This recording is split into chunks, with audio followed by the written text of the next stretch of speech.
माँ, मैं बहुत थक गई हूँ। घर संभालते संभालते यहाँ मेरी थकान किसी को नज़र नहीं आती। कुछ दिन आराम करना चाहती हूँ। सोच रही हूँ कुछ दिनों के लिए अपने मायके आ जाऊँ। आते हुए अपने बच्चों को भी साथ ले आऊँगी। वे वहीं से स्कूल चले जाएंगे। आखिर एक ही शहर में ससुराल और मायका होने का कुछ तो फ़ायदा मिले। नर्मदा ने फ़ोन पर अपनी माँ से कहा।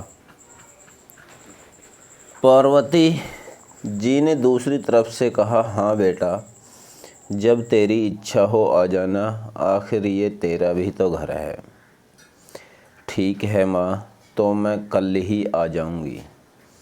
नर्मदा खुश होकर बोली। हाँ बेटा, कल आ जाओ, मैं तुम्हारा इंतज़ार करूँगी। अभी मैं फ़ोन रखती हूँ, मुझे मंदिर भी जाना है। कमला जी ने फ़ोन रख दिया और सीधे किचन में गई। किचन में खाना बना रही बहू से बोली, अरे अनुपमा, सुनो, कल तुम्हारी ननद आ रही है। आज बाज़ार जाकर फल सब्जी और मिठाइयाँ लेकर आना। बेचारी मेरी बेटी ससुराल में नौकरों की तरह काम करती है और उस पर कोई ध्यान ही नहीं देता। यहाँ आएगी, कुछ दिन रहेगी तो उसका मन और तबीयत अच्छे रहेंगे। सास के मुंह से ऐसी बातें सुनकर अनुपमा का चेहरा उतर गया। वह मन ही मन सोचने लगी, काश आपको मेरी थकावट भी नज़र आती। मैं भी दिन रात झाड़ू पोंछा, बर्तन, खाना बनाना, मार्केट जाना और हर वह काम करती हूँ जिससे हमारे परिवार वालों को कोई दिक्कत न हो। काश आप मुझ पर भी ध्यान दे पाती। आपकी बेटी तो जब मन में आता है तब यहाँ आ जाती है, लेकिन मैं साल में एक बार ही अपनी माँ के पास जाती हूँ। तब भी आपको प्रॉब्लम होती है। मैं भी इंसान हूँ, मेरा भी मन है।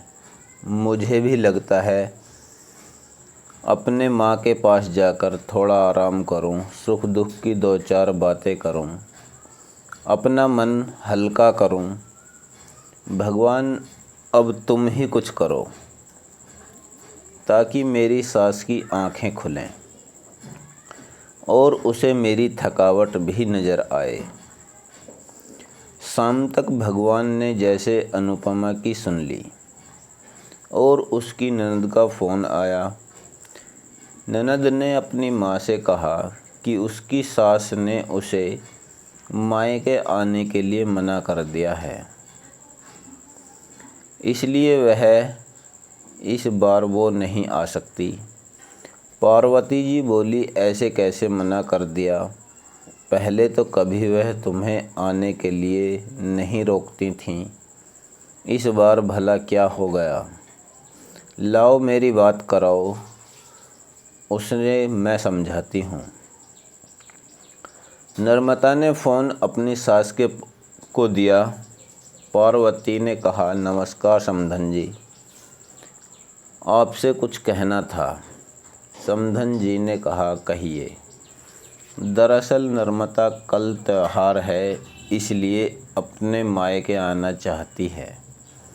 अगर आप उसे भेज दें तो अच्छा रहेगा। नर्मदा की सास ने कहा, देखिए समधन जी, आपकी बेटी मायके जाकर रहे, इस बात के लिए हमने उसे कभी नहीं रोका और इस बात से हमें कोई प्रॉब्लम है भी नहीं। कुछ दिनों पहले मैं अपने रिश्तेदार की शादी में गई थी। वहाँ आपकी बहू अनुपमा की माताजी से मिलने का मौका मिला। उनसे गपशप करने के दौरान उनकी बातों से पता चला कि अनुपमा को साल में एक ही बार अपने मायके जाने को मिलता है, और वह भी बहुत कम समय के लिए। मुझे लगता है आपको पहले अनुपमा को उसके मायके भेज देना चाहिए, और वह जब मायके होकर आ जाएगी तो मैं नर्मदा को आपके पास भेज दूंगी। एक बहुत ज़रूरी बात जो मुझे लगता है आपको समझ लेनी चाहिए कि आपको अपनी बहू को भी बेटी की तरह या बेटी से भी ज़्यादा प्यार देना चाहिए। उसे भी मायके जाने की इच्छा होती होगी। हो सकता है नर्मदा के वहाँ आने से उसकी आवभगत करने के लिए आप उसे उसके मायके नहीं भेजती होंगी, या फिर वह आपसे कुछ कहने से अभी डरती हो। अगर आप उसको घर में ही कैद रखेगी तो एक दिन ऐसा आएगा जब वह आपके खिलाफ़ बोलने लगेगी, फिर वह आपकी सुनेगी भी नहीं, और जब चाहे तब अपने मायके जाएगी।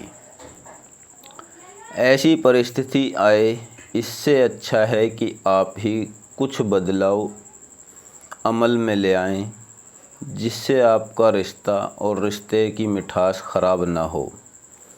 पार्वती को अपने समधन के हर एक शब्द में सच्चाई नज़र आई। उन्हें महसूस हुआ कि उन्होंने अपनी बेटी के प्यार में अंधे होकर अपनी भी बहू के मन का विचार नहीं किया। उन्होंने हमेशा ही अपनी बेटी को अपने बहू से ऊपर रखा। दूसरी तरफ नर्मदा भी अपनी भाभी के बारे में हो रही इस बातचीत को सुन रही थी। उसने भी रियलाइज़ किया कि वह कभी भी अपनी भाभी से साथ ठीक से बात नहीं करती, और जब जब वह अपने मायके जाती है तो भाभी थोड़ी उदास रहती है। पार्वती जी ने अपनी बहू को बुलाया और उसे कहा कि अनुपमा कुछ दिनों के लिए नर्मदा नहीं आने वाली है, इसलिए पहले तुम अपने मायके होकर आओ। यह सुनते ही अनुपमा का चेहरा खिल गया, क्योंकि यह पहली बार था जब उसकी सास ने सामने से उसे अपने मायके जाने के लिए कहा था। अगले दिन अनुपमा अपने मायके गई, और इस बार 1-2 दिन नहीं, पूरे हफ्ते भर रहकर आई। अपने माँ बाप से, अपने रिश्तेदारों से मिलकर आई, और जब वह लौट कर आई तो उसका चेहरा खिला हुआ था, उसकी आँखें चमक रही थीं। अनुपमा के आने के बाद नर्मदा भी अपने मायके आई, और इस बार वो खुद सामने से अपनी भाभी से खुशी खुशी मिली और अच्छे से बात की। नर्मदा ने अपनी माँ से बात करके उन्हें भी अच्छे से समझने में मदद की कि वह कहीं ना कहीं अनुपमा के साथ गलत व्यवहार कर रहे थे। दूसरी तरफ अनुपमा अपने ससुराल वालों के बदले रवैये से बहुत खुश थी। अब वह खुशी खुशी सबका ध्यान रखती और हर काम प्यार से करती। वह ध्यान रखती कि कोई भी ऐसी बात या काम ना करे जिससे घर में तनाव का माहौल पैदा। पार्वती जी अपनी बहू को खुद ही समय समय पर मायके भेज दिया करती। एक छोटे से बदलाव ने सास, बहू और भाभी, ननद के बीच की कड़वाहट को दूर कर दिया और रिश्तों को और भी ज़्यादा मीठा और मजबूत कर दिया।